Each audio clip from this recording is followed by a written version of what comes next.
Sugar,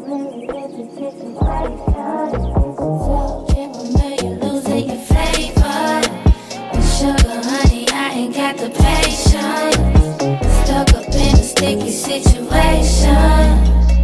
A really iffy situation. Can't you tell, camera, you're losing your flavor. Sugar, honey, I ain't got the Mwah, mwah, mwah, mwah. Rain. Spain. Rain. Spain falls mainly on the plain. Hi, I'm Jen Gurecki, the CEO and co-founder of Coalition Snow. On any given day, you might find me on the back of a motorcycle in Africa, chipping away at the patriarchy, or playing in the mountains. I'm Jillian Raymond, the co-creator of Juicy Bits and a Coalition Snow ambassador. I'm a high school teacher, and when I'm not in the classroom, you can find me on the mat, on the trail, or skiing 12 months a year around the world. What we've learned over the years is that despite how good that epic powder day or trail ride is, there's still so much more to talk about. So what we're doing is taking those conversations that we start on the chairlift and the trail, and we're delivering them to you in juicy bits every few weeks. As modern outdoor women, we do more than get dirty outside. We are complex, adventurous, and intellectual. And so are you. So subscribe today. Check out our campaign on Patreon and get ready to blush, cry, and maybe pee your pants a little. Juicy Bits is brought to you by Coalition Snow, a women's outdoor company making equipment and apparel designed to deconstruct the status quo. FYI, friends, this podcast contains mature content and may not be appropriate for younger ears. You've been warned, and enjoy the show. Hey everyone, before we get into the next episode, just want to share a little bit of feedback about waxing. So Tanette from South Africa wrote in and said that the Brazilian is the only way to go. While you're going through that pain, you might as well get rid of every hair, front and back. Girl, I hear you on that. Now, she had an awesome tip. She said that she highly recommends decreasing the pain of waxing by exfoliating with Epsom salts just before you wax. Works like a charm. Take a handful of Epsom salts and mix it with a little lather of your normal body soap. Always color and scent-free soaps for the juicy bits. And gently exfoliate the areas to be waxed. Rinse well, and she says that it also prevents ingrowns if you exfoliate with Epsoms right after your wax and once a week after that. And a little known fact, in South Africa, they call Brazilians Hollywoods. Love it. We heard from Jessica, who wrote to us, listening to Juicy Bits, shaking my office chair, I'm laughing so hard. But not just laughter, I felt a lot of gratitude too. Thanks, Jessica, because we think we're hysterical and we're glad that you do too. So Casey wrote in as well, and she shared how passionate she also is about hair removal. And she said, I'm with you on the waxing. I've been a hairy beast since the 4th grade with dark, coarse, abundant hair and have tried nearly every type of removal under the sun. I hate shaving and now only wax my legs. I used to shave my arms religiously, then decided to stop, then was quickly reminded how fucking hairy my arms are. So now I wax those too in the warmer months. My underarms aren't that bad because she lasered that shit off. I think that's for another episode. Michelle wrote into us, OMG, you two. I was dying the other night listening to the waxing episode. Jillian, plumbing issues, I could not hold myself together. Love you. We love hearing from our listeners, so please don't hesitate to tell us what you love or hate about Juicy Bits. And now to our next episode. Enjoy the show. This week, Jen Gurecki had the pleasure of interviewing Keely Kelleher, founder of Keely's Camps. Keely is a professional skier who raced competitively for 22 years. She was on the U.S. ski team and raced in the World Cup Speed Circuit. In 2011, she founded Keely's Camp for Girls with the mission to coach, inspire, and empower young girls through free skiing and racing. Keely, thank you so much for being with us today. We asked you to be on Juicy Bits because you wrote an open letter to Ski Magazine about a photo that they used in a Ski Boss article. Do you want to tell us a little bit about that photo and the letter that you wrote to them? Yeah, I'd love to. And thanks so much for having me on. I'm really grateful for the opportunity to have a conversation about this. So the article was in the November issue of Ski Magazine. It was called Boss Lady, and it was about 5 women, including myself, who are re-energizing the ski energy through their businesses. And I was really honored to be a part of it and super humbled. It was really a fun process to go through. That said, my letter basically expressed that the photograph of topless women was out of context and irrelevant to women running businesses and working within the ski industry. And my business works directly with teenage girls. So I felt compelled to speak out about it in a letter. My open letter also addressed that the article was about our brains as women in the ski industry, our abilities, our intellect, our accomplishments. And I felt very strongly that the attention with that photograph was taken away. It really felt out of context for me. I'll say that this was an article that was so well intended, and it's a bit ironic because I feel like the photo was out of context, but on the other side, it was such a powerful message that Ski Magazine was sending by putting 5 women in this magazine and highlighting them, and 5 amazing women. So I think that's where the conversation starts for me. It's interesting too, because so I actually, just so our listeners know, I reached out to Crystal, who is the author of the article, and asked her if she could be on our podcast today. And she wasn't able to join us because of work commitments. But what she did say, and I think this is really important to note, that she's not the individual who chose any of the photos for the article. And so we have this woman who writes an incredible article about 5 other women in the industry.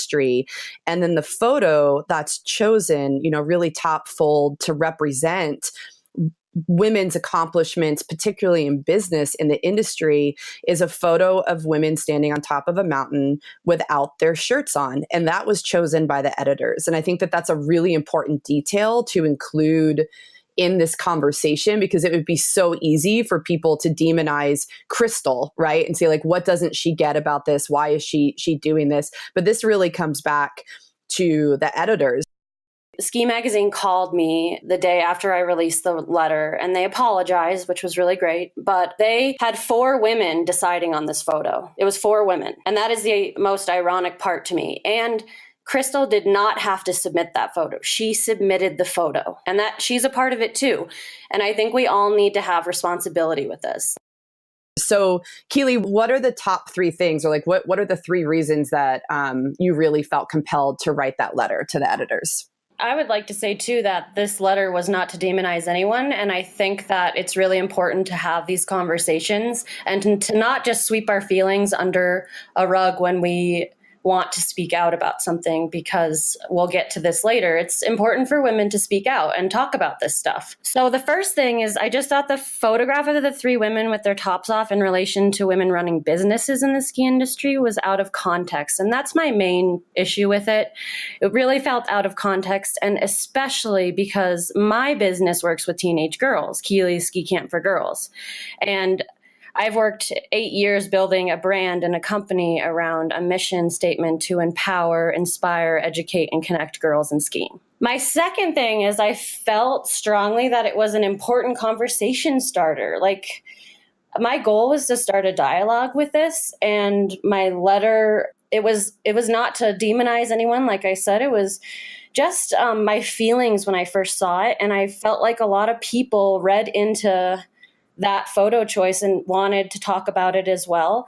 I had a lot of phone calls and text messages from friends and campers and families I work with, kind of expressing to me that, like, they're so excited that I was a part of the article. And they're like, God, that was so cool to read about the girls going to Iceland and backcountry skiing and everything that you guys accomplished there.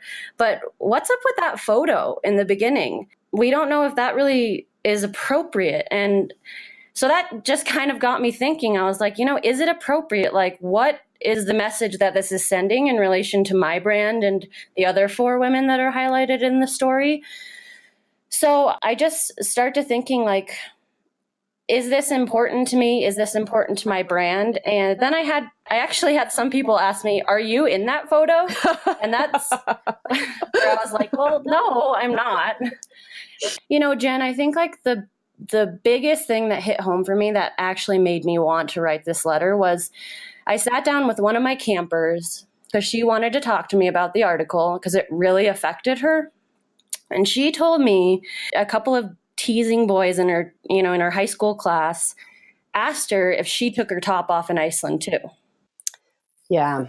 Well, and that's, it really speaks to how much images and even words can go into creating culture, right? So here you have this photo that some people might see as liberating for women, and others, a lot of the people that you work with, and honestly, a lot of people reached out to us at Coalition SNOW as well to ask us, have you seen this and what's your official take?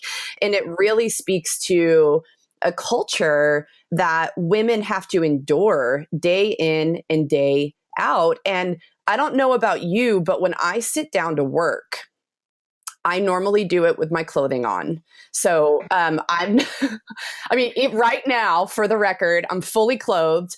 And every time I've ever been in a business situation, I've worn my clothing. And also, I would say for probably 99% of my outdoor adventures, I also have worn clothing, except for the times when you shouldn't be wearing clothing, like bathing. So it's this really interesting photo. But I can imagine that young girl was traumatized to even like the thought of having men or boys think of you in such a sexualized way. It's horrible, right?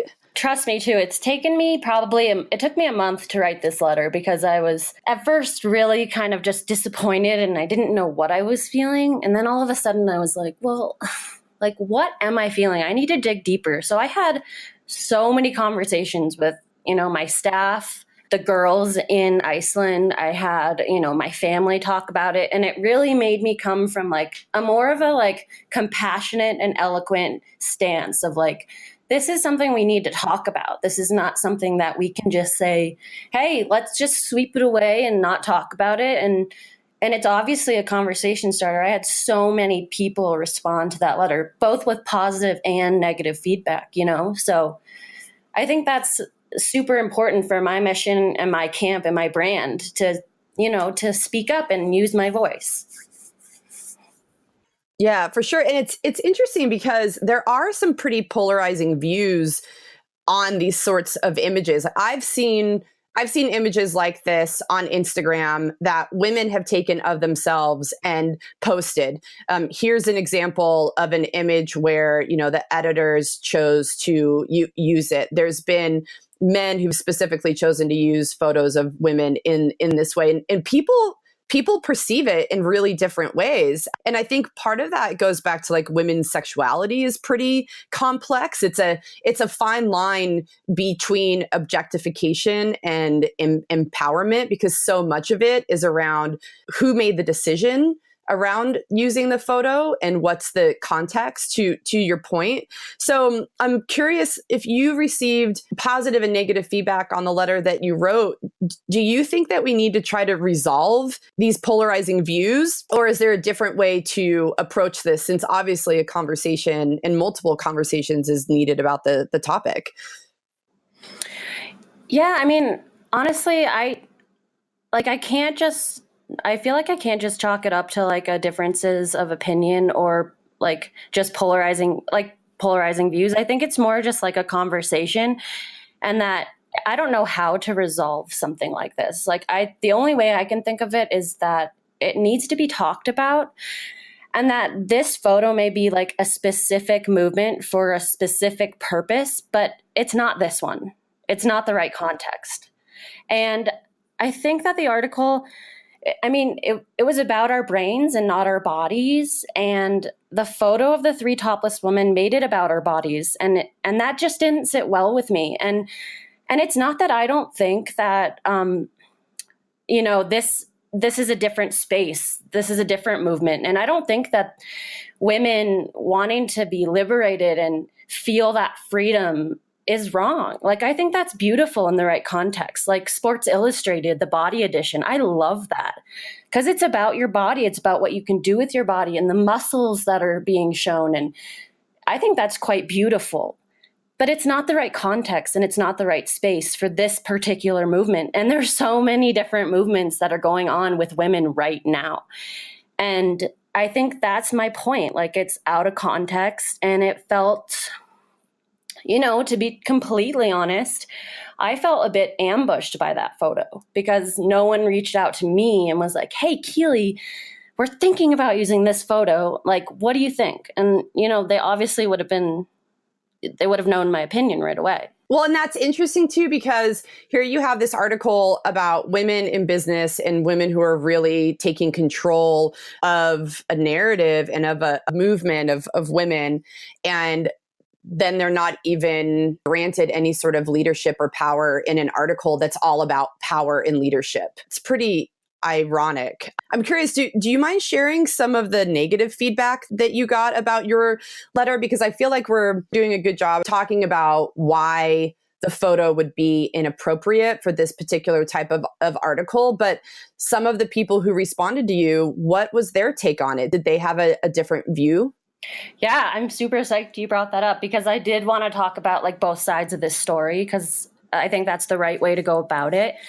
And I went through all my Instagram comments and I looked up one, and I wouldn't say that it's negative feedback. I'd like to reverse that word negative. I would just say a difference of opinion, a different take on the photo. And so this one person, I'm not going to say their name, but they commented on my Instagram photo that I posted after the letter, and they said, in quote, "I love the picture and the article. I found it very inspiring. But knowing that it wasn't you who chose the picture changes my view of it. So frustrating. But I don't care because I think you can be beautiful, strong, and brainy at the same time. But it is a shame that it is the beauty/sexuality that apparently draws people's attention." So I think like that one, it's like, I just see it as a different way to look at it. And I really want that conversation to start as well. I personally agree that like there's nothing wrong with the female body. And actually, Americans are super uptight about nudity and sex. Like, you leave the United States and you realize just how conservative we actually are. Like it's amazing that we don't go through some sort of procedure when we're born where they like sew our thighs together. So for me personally, I agree that like the female body is beautiful. People should have the choice in representing themselves and portraying themselves in any way that they want to. And women who choose to pose nude or topless or whatever, like that's their right. That's sort of the point of feminism, is that women get to make their own decisions for themselves. But I think what's really difficult about this is that, going back to this culture piece, that when you're a woman in business, or just I guess a woman navigating day-to-day life, it gets really fucking hard when you are confronted with situations where your sexuality is at the forefront and you just want to show up as a human being.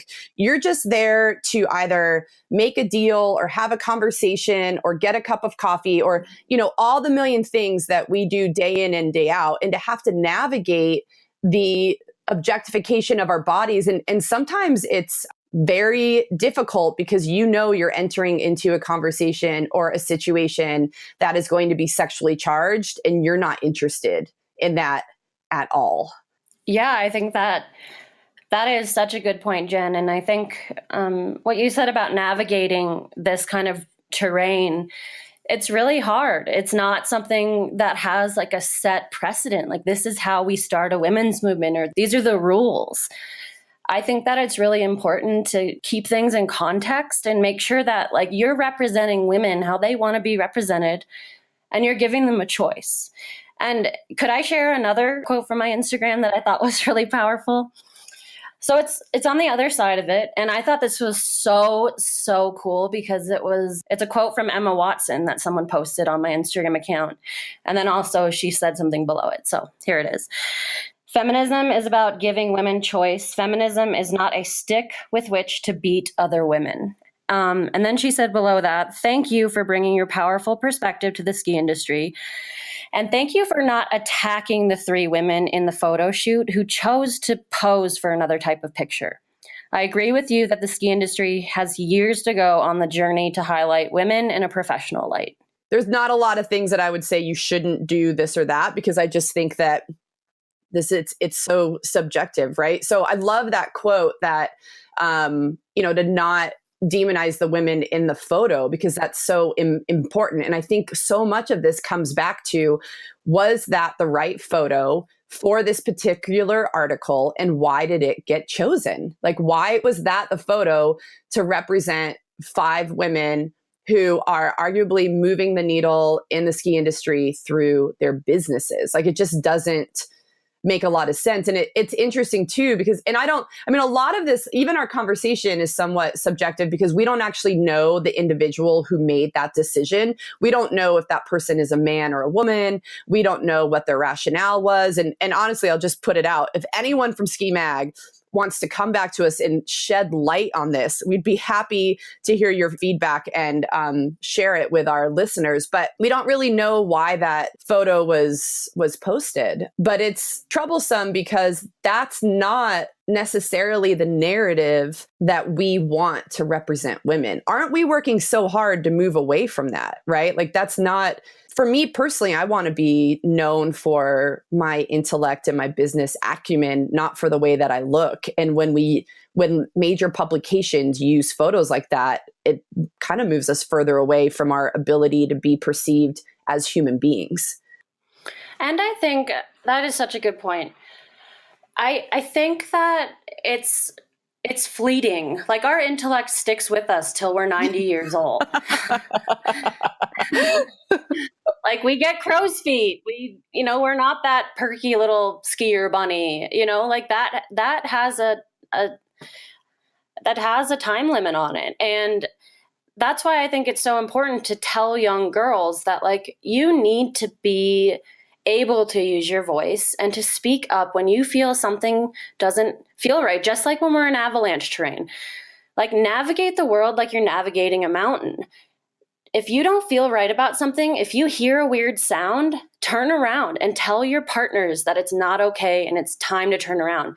And this translates to their lives. And this is what we try to do at Keeley's Camp. That's what all my coaches respect and honor when they go into the field with the girls. I have a really amazing lead guide for the Iceland trips and the Montana backcountry trips. Her name is Lindsay Mann, and she is so thoughtful about the way she talks to the girls about mountain manners. Like, how do we go into the mountain, respect this place, but also use our voices to speak up when we don't feel like something is right? And take this with you when you're not in our camps anymore. Like, take it with you into your social life. And these teenagers are going through, do you remember being a teenager?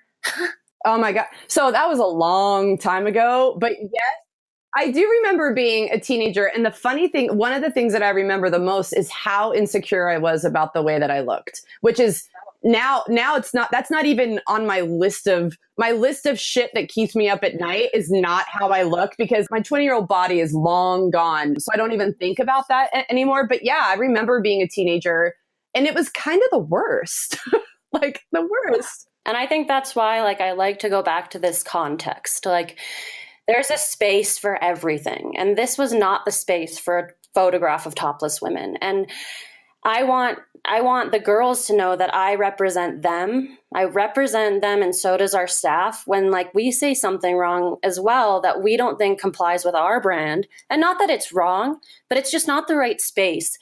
I mean, you were just talking about how, like, you felt as a teenager, think they're in it right now. They're in the deeps and throes of teenage confusion. And, like, to see, like, an opening article and then flip to the next page and then it's them, topless women to teenage girls, it doesn't sit well with me.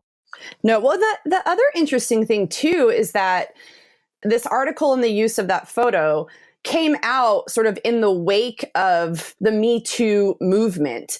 And for me, knowing that was a photo that doesn't actually fit with the story, it seems almost tone deaf, or like, is anyone paying attention to all the things that women are saying? Like, we're in such an interesting time in society where we're not tolerating the shit anymore. And I mean, there's the level of anger that we're seeing, and women are actually acting on it. And so it's interesting to me when you're seeing like the careers of powerful men just crumble, and you're seeing ordinary women telling extraordinary stories about, you know, how they've been impacted by sexual harassment and sexual abuse.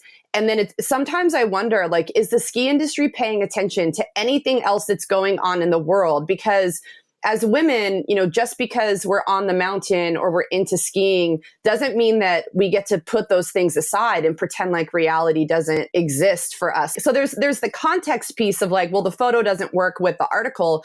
And so I'm curious what you think about the timing of Ski Magazine to use a photo like this in the wake of everything that's happening in the US right now. I think that Ski Magazine had all the right intentions with this article. And if you look through each profile of each woman, you feel incredibly inspired by what each woman is doing. I mean, there's a picture of Jasmine. I think her last name is Cantor. I could be wrong, but she's like underneath a snowcat fixing it for her backcountry hut. And then there's a picture of Alexandra Miners bringing in a helicopter because she is one of the owners of Alaska Rendezvous Heli Ski Guides. And I think that was so well intended. And it's so interesting to me that a photograph can so easily and so quickly, and the insensitivity of the placement of a photograph can completely blur the message of what the intention was. And that's why the timing of it seemed so interesting as well. Like, was it something that Ski Magazine thought through? I'd like to think yes. It was maybe just their way of being like, this is liberation and this is freedom and this is how we show it.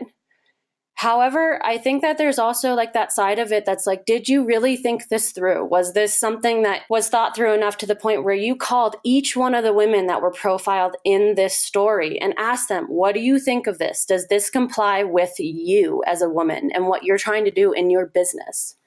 Yeah. Well, and doesn't that really speak to something that, you know, I know that you're working toward and that we're working toward as well at Coalition, is that women need to be in more leadership positions and decision making, right? So had more women been brought to the table on this, perhaps they would have chosen a different photo. This goes back to one of the earlier things we were talking about, which is people feel differently about this and women feel differently about this as well. And it's not to say that there is a right or a wrong on this, because we don't actually live in a black and white world. We exist in shades of gray every single day. And so what I wouldn't want to have happen is that people listen to this podcast and then they attack Ski Magazine, because no one deserves to be attacked. The point of this is to really have a conversation to say, wait a second, that doesn't represent our values. And as women in an industry, we need to work collectively to be able to have these values sort of rise to the top so that we can help build an industry that we're all proud of being a part of. And not just an industry in the sense of like those of us who work in it professionally, but for any woman who recreates in the outdoors, like the outdoors is your space. So for me, I guess what I try to wrestle with is that I would, like, once again, consider myself like very liberal on the scale of like women's bodies, sexuality, the way that people should get to live their lives. But I find it problematic that women in business are represented with a photo with their top off. And for me personally, like, I don't have any bad feelings, or like, I'm not overly upset with the women who chose to use this photo. But I would hope that they recognize the impact of it, and not just the impact to the young girls that you work with at Keeley's camp, but what it means to be a woman in business, and that we have to bear that. Like, we have to shoulder that weight of going into meetings or going to trade shows or riding the chairlift and wondering if other human beings are thinking about our boobs rather than our brains, right? It is really complicated. So I think it is important for our listeners to know that women made the decision about that photo. And it's important to understand that people will have different opinions. And the way that we resolve things is by having respectful conversations.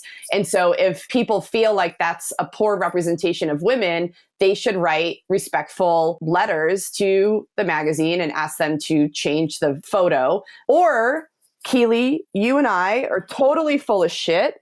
And we And there's no reason to change the photo, and we should leave it, which probably both of those things exist because that's the world that we live in, right? That like these totally conflicting viewpoints exist every single day. So that's my take on it. I mean, that's exactly what I've felt and talked with my friends, family, campers, coworkers, is we have to have conversations about it or it will never change. And women are coming out of this climate of fear that in a lot of industries have held them back from reaching that promotion or doing what they wanted because they were too scared to speak up. And I think it's so fascinating what's happening right now. Like women are starting to speak up and use their voice and be like, it's not tolerated. And this is how I feel about it. And I'm going to say that. And, you know, I'm probably going to be considered too assertive or too aggressive, but maybe that's like what I need to be because that's what men do. Like, why can't we be considered equal?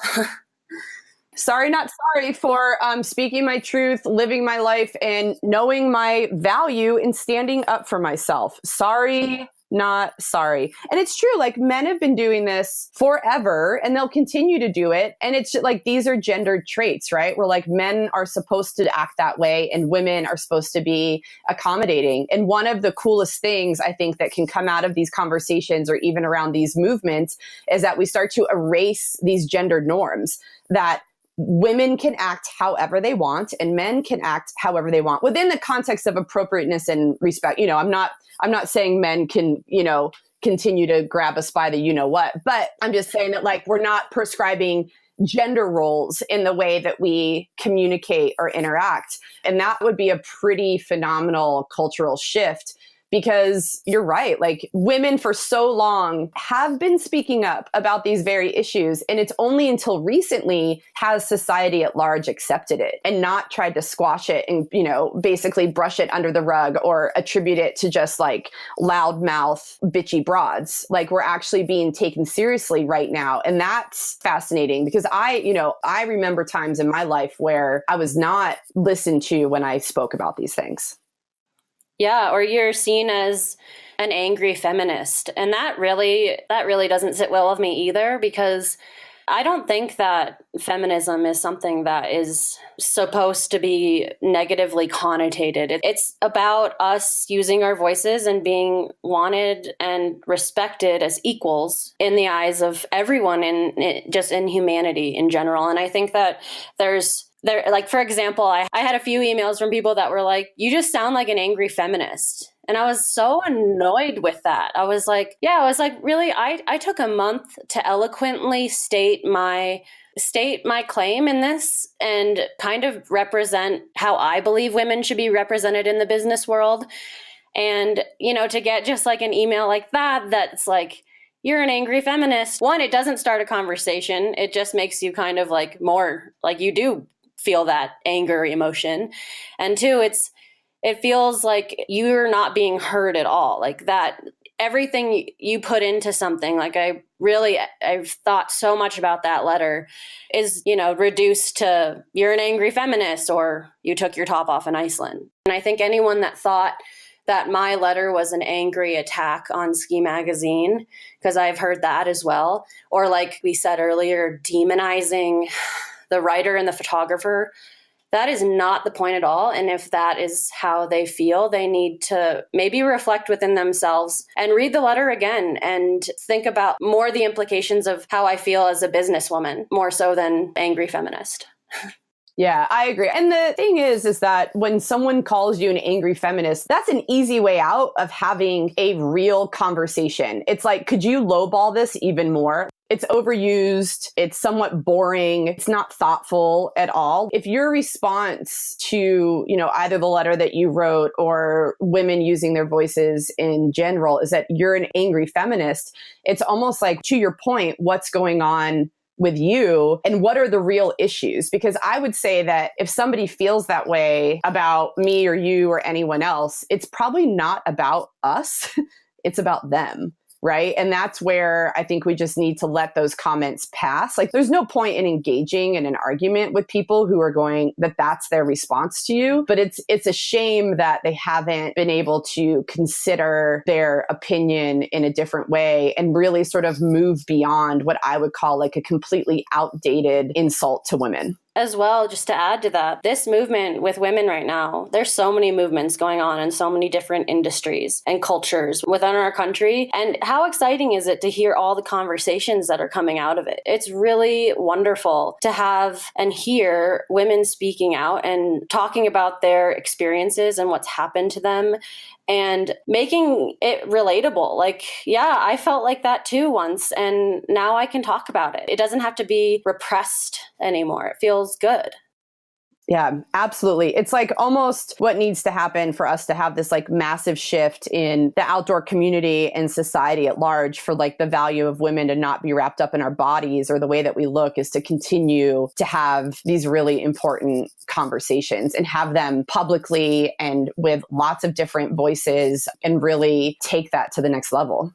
Yeah, and I think that directly was reflected in this choice of photo in misplaced contact. And I mean, I don't want to say the consequence, but I just want to say like what happened from it. I keep going back to in my mind was the camper that sat down with me and told me, hey, this teenage boy totally teased me and like reduced what I did in Iceland. And I skied, thousands of feet of Corm. I scaled peaks in Iceland. We navigated a whiteout in Iceland. And all of a sudden, it's reduced to, did you take your top off in Iceland too, just because of a photograph that was misplaced? And I think just continue our conversations and ask questions. And that girl told me the other day, she called me and she said, I'm so proud of you for sticking up for what you believe in. I'm going to do that forever. And I'm going to tell that boy that wasn't okay. And I'm going to tell him what I did in Iceland. And I thought that was really cool.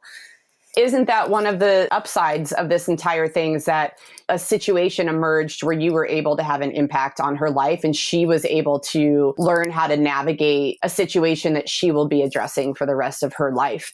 And arguably, if that photo wouldn't have been posted, she never would have had the opportunity to figure out what to do. So perhaps she might be a little bit better off. I guarantee you she's going to listen to this podcast and listen to us confronting these issues with each other, which is so great, Jen. I love this. And she's going to have this space in her own mind to have that resolution with what happened to her and how it affected her. And I think we are accomplishing it right now by just having this conversation. It's really cool.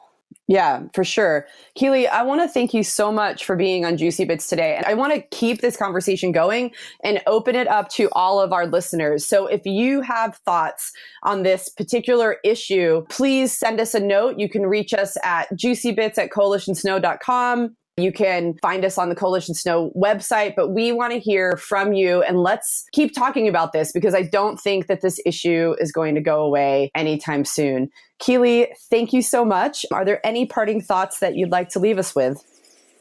Let it snow and don't be afraid to speak up when you don't feel like something is right.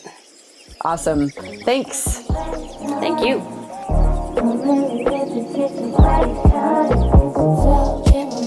Losing your favor. And sugar, honey, I ain't got the patience.